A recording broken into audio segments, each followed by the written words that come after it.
She didn't leave me a thing. Not the house we'd built side by side. Not the savings we had put away. Not even the china set I'd once inherited from my own mother. And the cruelest part wasn't even the will itself. It was realizing that my children already knew. I stumbled on it by accident, tucked in the back of a drawer I hadn't opened in years. One of those shallow drawers where dead pins gather and old coupons curl up like dry leaves. I'd only been searching for sewing needles. Instead, my hand pulled out a slim blue folder with his handwriting scrawled across the front. Private. There was nothing dramatic in how I opened it. No trembling hands, no gut feeling. Just the quiet shuffle of old paper and the dull snap of a metal clasp.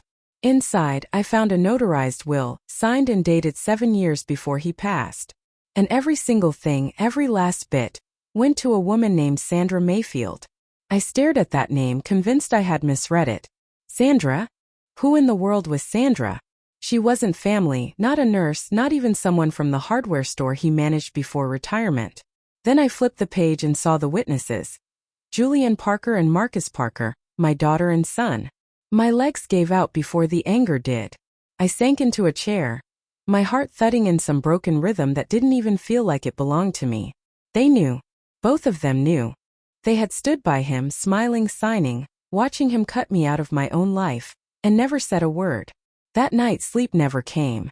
I drifted through the kitchen like a shadow, opening and closing cupboards as if answers might be hiding there. I picked up a teacup I hadn't touched in years, the one he gave me on our 25th anniversary, still marked with a thin crack near the rim. 2 a.m. I texted Julianne. Can we talk tomorrow? I found something of Dad's. She answered right away. And that told me all I needed. Mom, please don't overreact. It's not what you think. But it was exactly what I thought. By morning, the quiet in the house had turned cruel. It felt hollow like an empty shell after the creature crawls out. 42 years of life together. Meals, laundry, hospital visits, Christmas mornings, petty arguments over the thermostat. All of it erased in 3 pages and 2 signatures. I threw on my old brown coat, the one he always hated, and walked to the lawyer's office we had visited decades ago when we wrote our first will. It looked the same, chipped paint on the railing, the same faint smell of dust. The receptionist gave me that too bright smile when I gave my name. Of course, Mrs. Clark. You're here about the file? I was Mrs. Clark, I said flatly. The young lawyer reviewed the will with calm professionalism, which only made me want to shout. It's valid, he said, almost apologetic. I'm sorry. Unless there's proof of fraud or incompetence, it stands. I left with a copy stuffed in my purse and fire burning in my throat. Later, I stood outside Julianne's house, staring at the white siding I'd once painted for her, at the lilac bush I'd planted when she was pregnant with her first child. Through the window, I saw her silhouette, laughing, wine glass in hand, beside Marcus. They looked whole, complete. And I was the stranger outside my own blood. That night, I dug into my own drawer, the one that held deeds, bank records, and an old letter from my husband written before his first surgery. Whatever happens, he had written, we built this life together. Turns out only one of us ever believed that. I didn't confront them. Not yet. You don't walk into a fire just because you smell smoke. You wait. Watch. Let the flames show you where they burn brightest. The next morning I called Marcus. Morning, Mom, he said, too chipper. Do you know who Sandra Mayfield is? The pause on the line stretched long enough to turn into shame. She was a friend of Dad's. A friend? I asked, my voice sharp. Is that what we're calling it now? He sighed. I knew you'd take it this way. I'm taking it exactly the way it was written, I shot back. She gets the house, the savings, everything. I don't even get the dog's ashes. Mom, you signed it. I froze. What? I was 25, he said quietly. I didn't understand what I was signing. No, I whispered. You understood. You just didn't care. He hung up before I could. That's how things worked in this family now, ending calls instead of conversations. By noon I was on a bus across town. The address from the will was real enough. A modest home on a quiet cul-de-sac. The mailbox had a cheerful sunflower painted on it. Wind chimes swayed on the porch. A wreath decorated the door. It was the sort of house that seemed to declare, this is my happy ending. I couldn't bring myself to ring the bell. Not that day. Instead, I walked the neighborhood, studying the cars and driveways, the curtains and windows, the neat little garden with its pink begonias. Everything about the place made me sick. That evening, Julianne let herself into my house, just like she still had the right. "Mom," she began carefully, "you shouldn't have gone there." "You knew," I said coldly. "You stood there. You watched him cut me out. And you never told me." Her eyes darted away. "It would have crushed you. And it wasn't about you, not really." "No," I laughed bitterly. "He left me with nothing. But sure, not about me." "He said you'd be fine," she murmured. "You always land on your feet." Funny, that's exactly what women like me always hear when men like him decide we're no longer needed. "You're strong. You'll manage." As if strength were some kind of consolation prize for being discarded. We sat in silence, the clock ticking like a dare. I looked at my daughter, the girl I raised, loved, cried over, forgave more times than I could count. And all I could see was the stranger who let this happen. "Do you know what's even in my name?" I asked. She stayed quiet. "The car. The joint account. My pension. That's it. Still nothing. So when the house transfers to her and she sells, where do you think I'll go?" Her voice dropped to a whisper. "We thought she wouldn't do that." "Well," I said flatly, "you thought wrong. When she left, she didn't hug me. Just grabbed her coat like it was too heavy to carry. I made tea, but it went cold on the table. Then I called a lawyer of my own, one who didn't know my husband, my family, or the life I used to have. I want to protect what's mine," I told her. "You mean what's left?" she asked. "No," I said firmly. "I mean what I'm about to take back." Her name was Karen Ellis, sharp as steel in her late 50s. The kind of woman who didn't flinch when I told her my dead husband left everything to his mistress. "I've seen worse," she said simply. "What do you want?" "I want options," I told her. "All of them. Especially the ones that sting." Karen leaned back, tapping her pen against the desk. "The will's solid. Signed, witnessed, filed. Contesting it after 7 years? Costly. Brutal. You may not win." "I don't need to win in court," I said. "I just need to win in real life." Her lips curled into a knowing smile. "Good answer. Then you isolate what's yours. Anything in your name stays there. No overlap. And the house?" She trailed off, scanning the will. Then her eyes stopped. "Well, isn't that something?" "What?" I leaned forward. "If Sandra refuses the inheritance or fails to formally claim it, the estate reverts to the secondary beneficiary." I frowned. "And who's that?" She pointed at my name, faint but clear. "Me. So if Sandra walked away, everything came back to me." Karen's smile widened. "Exactly."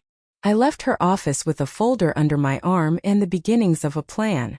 I wasn't going to beg Sandra, but I was going to look her in the eye. Not as a wife, but as a woman who refused to be erased. The next morning, I rang her doorbell. She was older than I'd pictured. Late 60s, slim, poised, earrings perfectly matched. When her eyes widened, I knew she already recognized me. "You must be Martha," she said softly. I nodded. "And I think you know why I'm here." She opened the door wider. "Would you like some coffee?" Her house was tasteful, quiet. No photos of him, no trace of shared life. Just books, candles, soft music.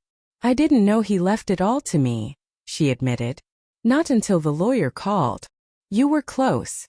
I asked. She hesitated. "For a time. But not the way you think." I waited. "He told me you'd left him emotionally.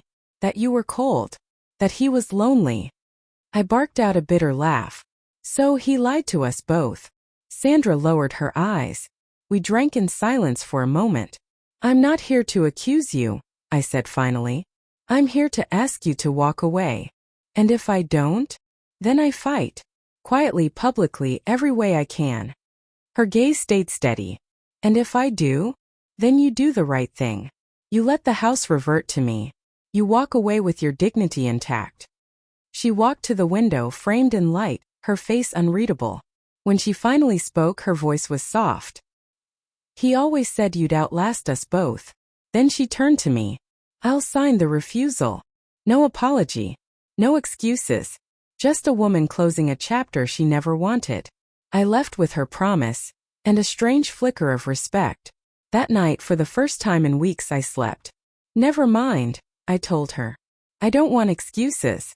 I want you and Marcus here tomorrow at noon. Why? Julian asked. You'll find out. I hung up before she had the chance to argue. That afternoon I went straight to the bank. Karen had given me a checklist, which accounts to freeze, which titles to transfer, which passwords to change. I sat there in a stiff leather chair, signing form after form, while a young banker in shiny glasses explained things in a voice that was just a little too cheerful. Mrs. Clark, are you certain you want to move this much into a trust? Yes. And name your granddaughter as sole beneficiary? Yes. What about your children? I met his eyes without flinching. Let them inherit their silences. When I got home, I pulled the old photo albums down from the closet shelf. Heavy, dusty books that carried more weight in memory than in paper. One by one I started peeling photos from the pages, not ripping but gently lifting them loose. Julianne as a baby. Marcus wobbling on his first bike. Birthdays, Christmas mornings, vacations that always seemed happier in hindsight. I made 2 neat piles, one for each of them. Then I created a third. Photos of me. Me with friends. Me with my sister. Me on my first day at the bakery, or marching in protest back in '76. Laughing with women whose names had faded but whose faces I remembered. The life before him. The life beyond him. That pile went into an envelope I marked mine. The next day they showed up together, like children waiting outside the principal's office. Julianne folded her arms tight across her chest. Marcus lingered near the door. I didn't bother offering tea. I'm changing my will, I said. They didn't answer. I've set up a trust for Rebecca. Everything else, the accounts, the investments, my personal items, it's being redistributed legally starting now. Marcus' jaw tightened. You're cutting us off? No, I said calmly. I'm cutting the cord. You've been hanging from it long enough. Julianne stepped forward. We're your children. And I was your mother, I said. Still am. But I'm done being your safety net, your excuse, your afterthought. Marcus' voice rose. This is about Dad. About the will. This is about me, I cut in. Finally. I handed each of them a slim folder.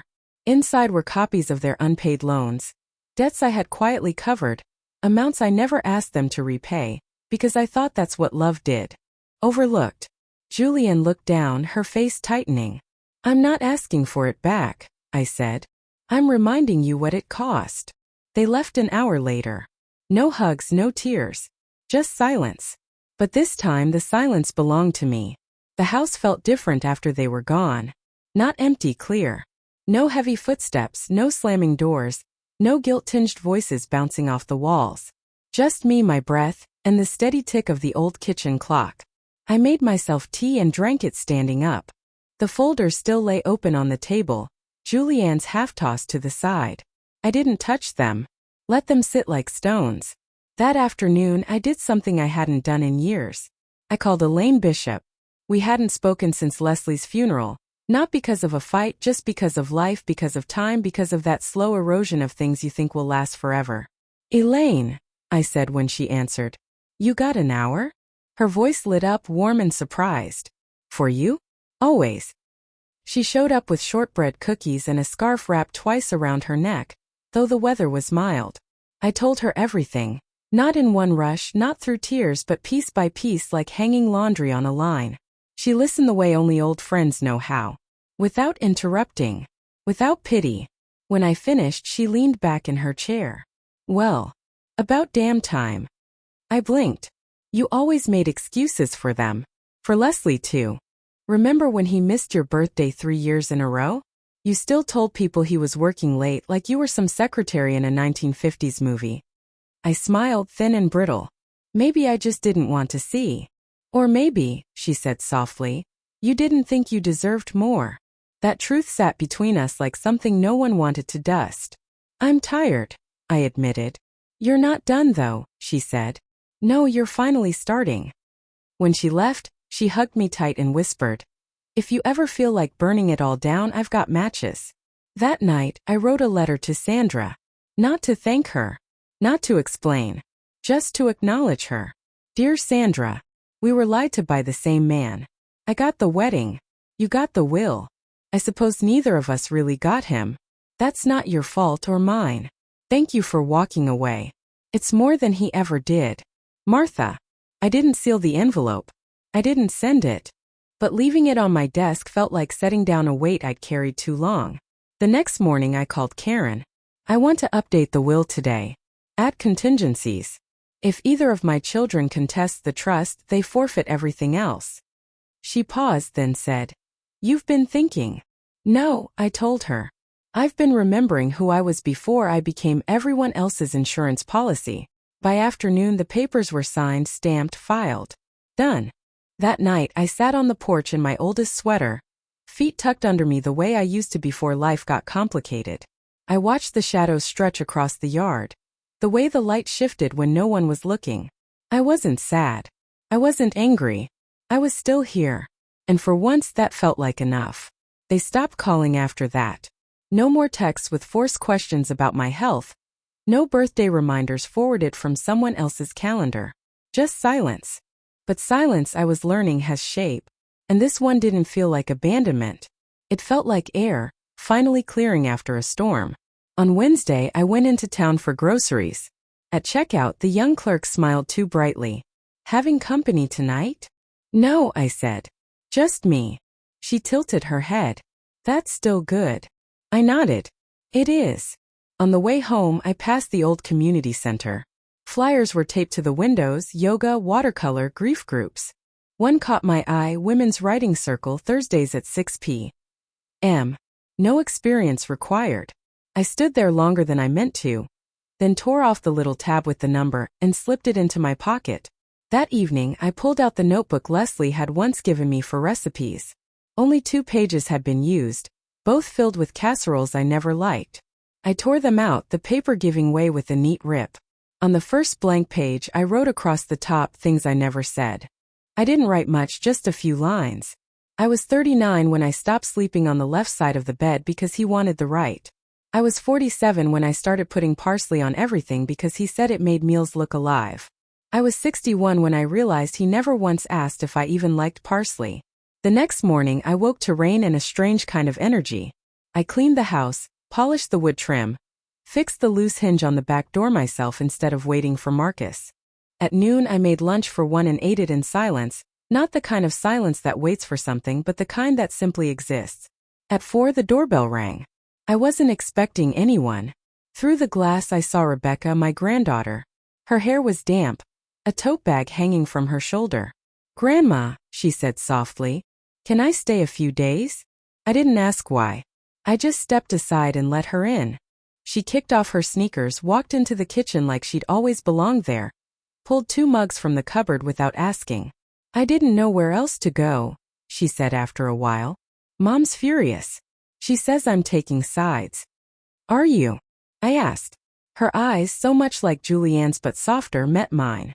"I'm just not pretending anymore." We drank tea quietly, the clock ticking, the rain tapping at the window. When she finally went to bed, I sat at the table a while longer and added one more line to my notebook. I'm 74 and just beginning to hear the sound of my own voice. Rebecca stayed 4 nights. She barely spoke at first, just slipped into the rhythm of the house, washing dishes, folding laundry, watering plants. She didn't ask for explanations. She didn't need them. On the 3rd evening, we sat in the dark living room, the streetlight painting a glow across the rug. "Do you remember teaching me to sew that frog pillow?" she asked suddenly. I smiled. It wasn't stupid, just lopsided. "I told you crooked stitches still hold if the thread is strong." "I used to think that applied to people too," she said, turning her hands over. "That even if something looked broken, it could still hold together. Still be a family." "It can," I said. "But not if only one person's doing all the stitching." She was quiet for a while, then said softly, "They're calling me ungrateful." "They would," I said. "To them, gratitude means silence." She nodded. "They say you manipulated me. That you're punishing them." I laughed, dry, weary but real. Surviving, apparently. Rebecca bit her lip. "I think they're scared. Not about the money. About what it means that you finally said no." "I'm not punishing anyone," I said. I'm just finished playing a part one never auditioned for. She curled up on the couch, her legs tucked under her. I don't want to turn into them. You won't, I told her. You're here, aren't you? Later, when she was asleep, I sat in the kitchen and opened the notebook again. On a fresh page I wrote, "Sometimes love isn't loud. It's the quiet click of the kettle at midnight. The extra spoon laid on the table. The porch light left on just in case." The next morning Rebecca packed her things. "I should go," she said. "I can't hide forever." "You're not hiding," I told Rebecca. "You're remembering who you are." She hugged me tight, longer than usual. "Can I come again next weekend?" "Of course," I said, brushing a strand of hair behind her ear. "This house will always be open to people who don't lie when they say they love me." When she left, I didn't cry. Instead, I poured myself a second cup of coffee and stood at the window. For years, I thought saying yes to everything made me a good mother. But all it did was erase me, little by little. Now they saw me. And they had no idea what to do with that. They called a meeting. That's what Julianne's little text said. "We'd like to talk, Marcus and I, about everything. Sunday at 3. As if we were colleagues. As if this was a quarterly review. I didn't answer right away. Not out of spite, just because I was finished living on their terms. I finally replied Sunday morning, "Fine. My house. Not yours." At 2:56 they pulled up together. Of course they did. Marcus in that fitted leather coat he wore when he wanted to look powerful. Julianne with her lips pressed tight, like she was swallowing something bitter. I didn't offer tea. We sat in the living room, the same room where we once built forts out of sheets, read bedtime stories, and tore into Christmas presents before dawn. Funny how walls keep memories better than people do. Julianne spoke first. "We feel like you're acting out of anger." I looked straight at her. "Not long. Just enough." She blinked. "And we want to understand why," she continued. "You've always been generous." "I was never generous," I cut in. "I was afraid. There's a difference." Marcus leaned forward, elbows on his knees. "Mom, we never asked you to cut us out." "No," I said. "You just let me fade away, bit by bit like old wallpaper." Julianne let out a sharp breath. "This isn't fair." "You want fair?" I asked. "Fair would have been telling me about the will. Fair would have been not standing beside your father while he erased me with ink. You knew, Julianne. You watched." Her face tightened. She didn't deny it. "I was trying to protect you," she muttered. "No," I said evenly. "You were protecting the illusion." Marcus finally spoke. "We figured Sandra wouldn't actually take anything. We assumed." "You assumed wrong," I said. "And even if she hadn't claimed it, the fact that you both knew and kept it from me, that's not a mistake. That's betrayal." They stayed quiet. I stood, walked to the sideboard and pulled out 2 envelopes. "These are yours," I said, setting them on the table. Julianne frowned. "What is this?" "Photographs," I said. "Of your childhoods. The ones I was willing to part with." Marcus didn't move. "Why give them to us?" "Because I'm clearing space." Julianne turned her envelope over in her hands. "So that's it? We're just not family anymore?" "You'll always be my children," I told her. "But family is more than blood." Marcus' jaw tightened. "We made mistakes, but cutting us off." "I didn't cut you out," I said. "You stepped out. I'm just not standing in the doorway waiting anymore." Julianne shot to her feet. "I can't believe this." I shrugged. "Believe it." She stormed toward the door, then turned back. "Rebecca's siding with you." "No," I said softly. "She's just done pretending." Marcus followed her out, silent, not even glancing back. When the door clicked shut, I sat down again. My hands were steady. That evening, I opened the envelope I hadn't given away, the one labeled mine. I spread the photos across the table. Me at 17 in my waitress apron. Me with college friends before I left school to marry. Me in the hospital cradling Julianne. Tears still drying on my face. Me barefoot on a beach in 1989. Book in hand, hair flying in the wind. I looked at them like they were chapters I'd forgotten I wrote. Then I picked up my pen and added a page to my notebook. There are silences that punish, and silences that protect. I've lived long enough to know the difference. The house was still, but it didn't feel empty. It felt honest. Sandra's refusal arrived by registered mail. Karen called the same afternoon. "It's official," she said. "You're the sole beneficiary. The house is yours." "Finally," I said. The word came out flat, like it belonged to someone else's relief. Later, I sat in the same kitchen chair I'd occupied the morning after Leslie's funeral. Same soft light through the window, same teacup, same ache behind my ribs. The house was mine again, but truthfully, it had never really been his to take. That night, I opened the hall closet and dragged out the box we used to call important stuff. Old tax forms, mortgage papers, warranties for long-gone appliances. Near the bottom I found the original deed signed by both of us 39 years ago. Back when the roof leaked, the yard was patchy, and we thought love was something you could write into a contract. I placed the new deed beside it. Then I called a real estate agent. Her name was Stephanie, young, sharp, with a voice that cut through noise. She reminded me of the kind of women I used to envy, then later pity. "I want to sell," I told her. She paused. "Oh, I assumed you inherited it." "I did," I said. "Then I reclaimed it." Another pause, then her professional tone clicked in. "All right. What price range are we talking?" "Whatever it's worth. Maybe a little less. I'm not sentimental." We set a meeting for the weekend. After hanging up, I stood in the living room, looking at the sagging couch, the paint, the corner of the hallway mirror with its permanent chip. This house had been my battlefield, my theater, my silence. It was time to leave. The next morning I began packing. One drawer at a time, one room per day. I gave away the formal china. Never used, always dusted. Donated the linen napkins. Set aside 3 boxes of books for Rebecca. On Friday, I opened the bottom drawer of his desk. I hadn't touched it in years. Inside, tangled cords, dead batteries, and a photograph. Not of us, but of him and Sandra. Smiling on a beach. He looked younger, softer. It didn't hurt. Not the way I thought it would. It felt true, like proof of something I'd already known. I slipped the photo into a small envelope and wrote "Return to sender" across the front, then tucked it with the deed. On Saturday, Stephanie came with her clipboard and kind eyes. "You're sure you want to list this?" she asked. "Yes. Do you want to buy something else?" "No." She blinked. "Where will you go?" "I'll let you know when I figure it out." She smiled nervously. "That sounds terrifying." "It sounds free," I replied. The listing went live that evening. By Monday, 3 offers. The house we once bought for $32,083 was now worth 8 times that.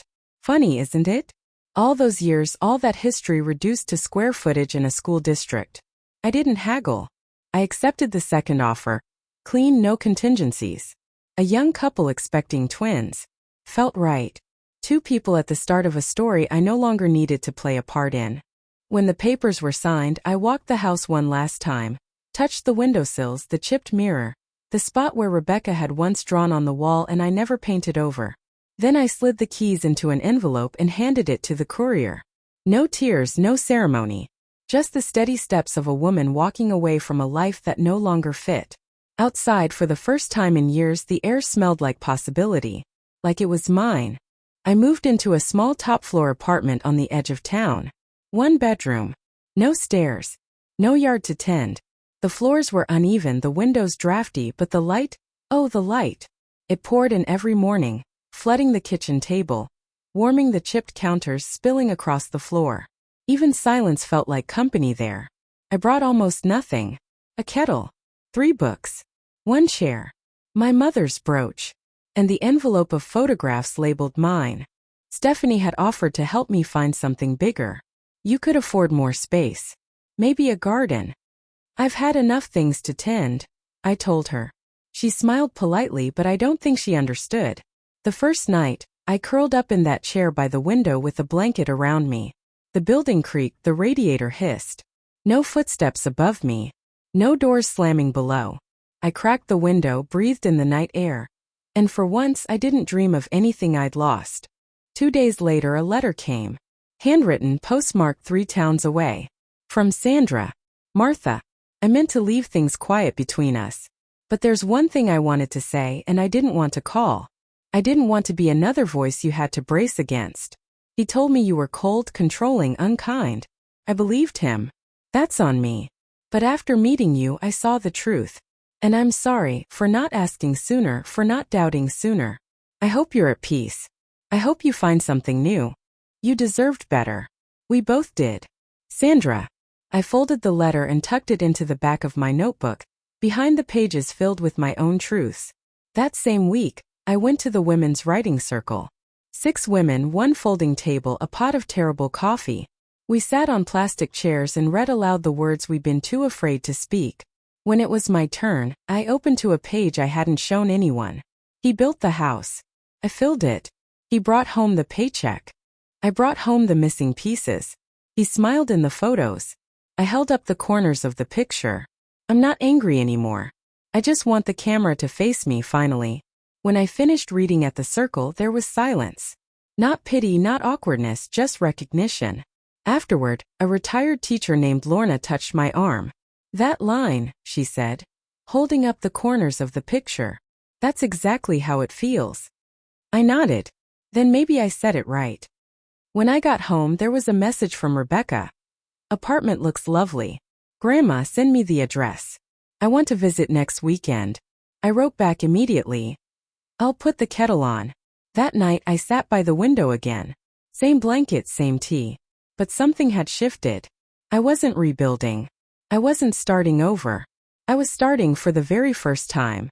The first time Rebecca visited the apartment, she cried. Not a storm of tears, just one slow, quiet streak down her cheek as she stood in the doorway, taking in the small space like she was measuring the weight of everything I'd let go. It's so quiet, she whispered. It's mine, I told her. She slipped off her shoes and went straight to the window. You can see the river from here, she said, surprised. I didn't know you could see this far. Most people don't look, I said. She turned and smiled. This is good, Grandma. This feels like you. I made tea not because it was expected but because it felt right. We sat at the little thrift store table, steam curling from 2 mugs like a blessing. Rebecca reached into her bag and slid a folder across to me. I brought something. Inside were printouts, emails, messages, photos. She spread them across the table like evidence. Mom and Uncle Marcus are trying to undo the trust. I heard them on the phone with a lawyer. They think they can prove emotional manipulation. I sipped my tea. They won't get far. She studied my face. You're not worried? No. She leaned back, almost disappointed. They're furious. They keep saying you're not acting like yourself. I'm not, I said. She looked up quickly. I'm acting like someone who finally realized she was never really seen. Rebecca lowered her voice. Do you want me to say something? Post something? I can. No, I said. Don't defend me. Let them stand in the silence they created. We sat quiet for a long while. Then she asked, do you miss the house? I thought about it. No. I miss what I thought it was, but not what it became. She nodded slowly. I didn't know he changed the will. I swear. I believe you. I would have told you. I know. She reached across the table, her fingers brushing mine. I hate that they're trying to make me choose. They already chose, I said. They just didn't expect me to choose back. After she left, I sat by the window and opened my notebook. The pages were filling now, not with old grievances, but with fragments, observations, small clear truths. The first time I built a home, it was for someone else. This time I fold towels the way I like. I leave dishes in the sink when I'm tired. I don't apologize to the furniture when I bump into it. No one is watching. And still I stand tall. That evening Nadine called. There's movement, she said. They've been talking to a lawyer. Requesting documents. Let them, I answered. You sure? Yes. Let them stand before a judge and explain why they think they're owed something they never earned. She was quiet for a beat. I've handled a lot of cases like this. Usually the mother caves. I'm not most mothers. No, she said. You're not. After we hung up, I lit a single candle on the windowsill. Not for memory. Not for ritual. Just because I liked the way the flame danced when the wind slipped through the cracks. The next morning, I carried the deed and bank statements to Nadine's office. I asked her to make certified copies, tighten every seam, add contingencies and penalties. When she finished, she handed me a folder. You're more protected than a vault, she said. Good.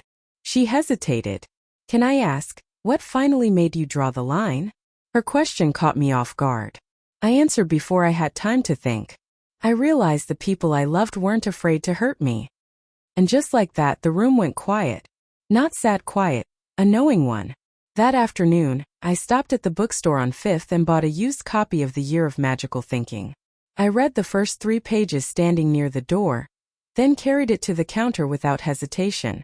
On the way home, I passed a bakery with a handwritten sign. Help wanted part-time mornings. I walked in. Are you hiring? I asked the girl behind the counter. Yes, she said brightly. Do you have experience? I smiled. I've had more mornings than I know what to do with. I started the next Tuesday. 3 mornings a week. Enough to be useful, not enough to be tired. They gave me a pale pink apron. I worked the register, poured coffee, wrapped croissants in wax paper as if they were treasures. There was joy in it, the kind that came from small talk that never turned into obligation. From seeing someone's whole face light up when you remembered their name. No one there knew me as Leslie's wife or Julianne's mother. I was just Martha, the steady woman behind the counter. I began to sleep better. Not medicated sleep, the real kind, the kind where your body finally believes it's safe. In my second week, a woman came in who looked familiar. Soft scarf, strong perfume. She hesitated when she saw me. You're Martha Clark, she said. I nodded cautiously. I lived across the street from your old house. We met a few times. Well, we bought it. She meant the house. The house? I asked. She gave a nervous smile. Yes. Congratulations, I said. I hope this isn't strange, she rushed. Not at all. I hope you make it yours. She relaxed. We already painted the bedroom. That dark blue was too heavy. It always was, I said. We chatted a few minutes. Then she left with a loaf of bread, looking relieved. I didn't cry. I didn't feel a tug. The house was a chapter, and I had turned the page. That weekend, Rebecca came again. She brought new photos, black and white prints from her photography class. A willow bending over the water. Her father's office lit up at night. And one of me in the bakery taken from behind. You took this? I asked. I wanted to remember this version of you, she said. The one who doesn't disappear. I studied the picture. My back, the apron strings, light pouring through the window. The shape of someone who belonged to herself. I like her, I said. Me too. Later, she found my notebook on the windowsill, pages weighed down by a teacup. Can I read it? She asked. I hesitated, then nodded. She curled up on the couch and read for an hour. When she looked up, her eyes were wet. Grandma, she whispered. It feels like all the women in our family are in here, even the ones who never spoke. I took her hand. Then make sure the next ones do. The next morning, she left a note on the table. Don't give this strength away. Not for comfort. Not even for love. I folded it into the back of the notebook. That afternoon, Nadine called again. They filed a petition to contest the trust. I stayed quiet. I expected it, she added. But I also filed that clause you asked for. If they contest and lose, they forfeit every secondary claim. And if they win, they won't. Still, I said, prepare me for the worst. She paused. The worst already happened. You were erased. This is just the echo of it. I hung up, put on my coat and walked along the river. The air was sharp, the trees bare. It was a path I'd never walked before. But every step felt like something I remembered. The hearing was set for a Tuesday. Rain in the forecast. By the time I reached the courthouse, the sky was already dark, like it was bracing itself. I wore a plain gray coat, simple shoes, no jewelry, no makeup. Just the truth and a file folder gripped in my hand. Nadine met me on the steps. You ready? I've been ready for years, I said. I just didn't know it. The courtroom wasn't dramatic. No oak panels, no booming gavel. Just bad lighting, worn carpet, chairs that creaked when anyone shifted. Julian sat on one side, Marcus beside her. Their lawyer, young and smug, kept rifling through papers like speed alone would win the case. They didn't look at me. Good. I hadn't brought Rebecca. She offered, but this wasn't her fight. She had already chosen, and that was enough. The judge, an older woman with kind eyes and a tired voice, flipped through the file. She asked a few questions. Nadine spoke steady and clear without theatrics. Just facts. Then their side launched into it. The lawyer painted me as vindictive, said my choices were driven by spite, by revenge. He claimed my son and daughter had grown up expecting their share, and that I'd rewritten everything just to punish them. The judge turned toward me. "Mrs. Clark, do you have anything to add?" I stood. No one promised me a home. No one guaranteed me loyalty. I earned every bit of trust through years of care, sacrifice, and silence. I never asked my children to repay me. All I asked was for them not to lie, and they did. I changed the trust because I had to protect what little of myself was left. I don't owe them the comfort of pretending otherwise. The room stilled. The judge glanced at the papers again and said softly, "That's clear." 15 minutes later it was finished. Petition denied. Trust upheld. Outside the courtroom, Nadine shook my hand. "They won't try again." "I know," I said. Julian brushed past, her face stiff, holding tight to the idea she was the victim in a story she never even read. Marcus didn't say a word. Back home I poured tea slowly, watching the steam rise. Then I pulled out a sheet of paper and wrote myself a letter. "Dear Martha, you didn't break the family. You broke the illusion. And by doing that, you gave life to something stronger, something honest, something that might last." I folded it into my notebook. That night at the writing circle, Lorna saved me a seat. The topic was turning points. I read my letter aloud. No applause. None needed. Just the sound of breathing. Heads nodding, truth settling quietly into a room that already knew how to hold it. Later, walking home under a sky that had never opened into rain, I passed an antique shop. In the window sat a lamp with a cracked glass shade still lit. And I thought, some things shine brighter after they've been broken. I didn't speak to Julianne or Marcus again. Not out of punishment, but because there was simply nothing left to say. No letters, no calls, no apology. Just silence, the kind that no longer bruises, the kind that confirms. Some losses you grieve. Others you release like breath you've been holding too long. Life after the courthouse settled into something gentle. I kept working at the bakery. I still made tea in the quiet. Still wrote in my notebook, though less, not because I'd run out of words, but because I'd begun to live them instead. Most mornings I walked along the river path. Older women passed me sometimes, nodding like we belonged to a quiet club, the ones who endured, who finally said no. Rebecca visited often. She helped rearrange the apartment, hung her photos on my walls. Black and white shots of things most people overlook.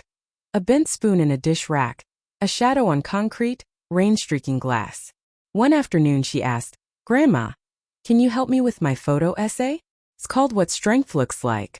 Will you let me take your portrait?" "Only if I don't have to smile." "You don't," she said. "You just have to be." So I sat in my chair by the window. She didn't pose me, didn't fuss with my hair. She just waited until the moment was true. When she lowered the camera, I asked, "Did you get it?"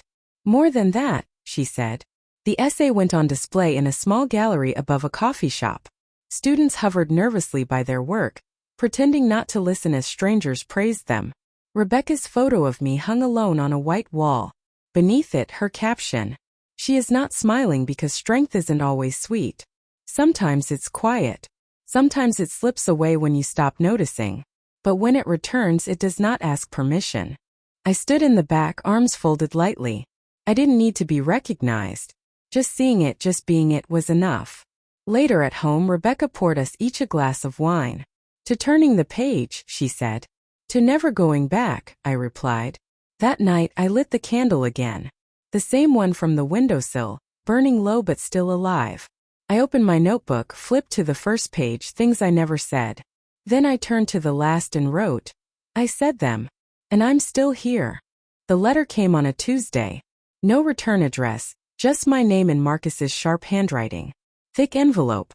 Too heavy for an apology. Too formal for love. I didn't open it right away. I set it beside my tea and let the steam curl around it, as if reading first. I waited until evening, when the apartment softened with dusk, then opened it. 6 typed pages. Careful. Cold. Words like regret and unfortunate and if you feel hurt. He wrote, "We reacted poorly and we wish things had gone differently. But never once I'm sorry. Never once I knew it was wrong. He asked if I'd consider reestablishing communication. Not because he missed me, not because he'd changed, but because, as he wrote, family deserves a chance to repair. I folded the letter neatly, then tore it in half. Then again. Then once more. Not from anger but from clarity. He hadn't written to me. He'd written to ease his own conscience. That was no longer my job. That night I told Rebecca. She nodded. That's all he knows how to do. Apologize to a mirror. Maybe, I said. But I'm not standing behind it anymore. She studied me. Do you think they'll ever see it? No, I said. And I've made peace with that. The next morning I baked a cake. A real one. 3 layers lemon curd, thick frosting spread without fuss. The kind of cake you bake when you're not trying to impress anyone. Just yourself. I carried it to the writing circle. Is it someone's birthday? Lorna asked. Yes, I said. Mine. They looked surprised. I smiled. Not the day I was born. The day I stopped asking permission to be born again. We laughed. We ate cake. We wrote a little, shared less. Some days words pour out. Other days they cling stubborn as oil. But the showing up, that part never fails. That weekend I sold the last thing tying me to my old life. His gold watch. The one he wore every day until he didn't come home. The jeweler recognized me. Are you sure? I am. He appraised it, handed me the cash. Most women keep these. I've kept enough, I said. With the money I bought a one-way ticket to Lisbon. I didn't tell anyone right away. I let it live inside me for a few days, like a secret flame warming the edges of everything. When I finally told Rebecca, she cried. Can I visit? Of course, I said. But I'm not waiting to go. She hugged me hard. Not like goodbye, like go. The lease was short. The bakery understood. The women from the circle gave me a red-bound notebook embossed with the words, no permission needed. I packed light. A coat. 2 dresses. Shoes for cobblestones. And the envelope marked mine. The morning I left, I stood by the window one last time.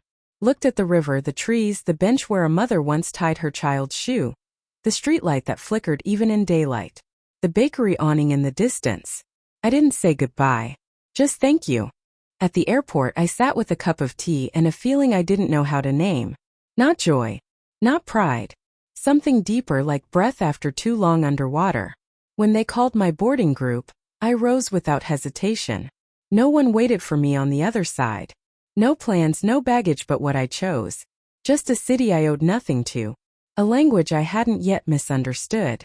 A place where I could wake up each day as no one, and from there anyone. On the plane I opened the red notebook and wrote one line. This is not a story about what I lost. This is a story about what I took back. Then I looked out the window and let go. If this story has found you at the right time, if you've ever felt erased, overlooked or forgotten, share it. Pass it to someone who needs to hear. It's never too late to be fully seen.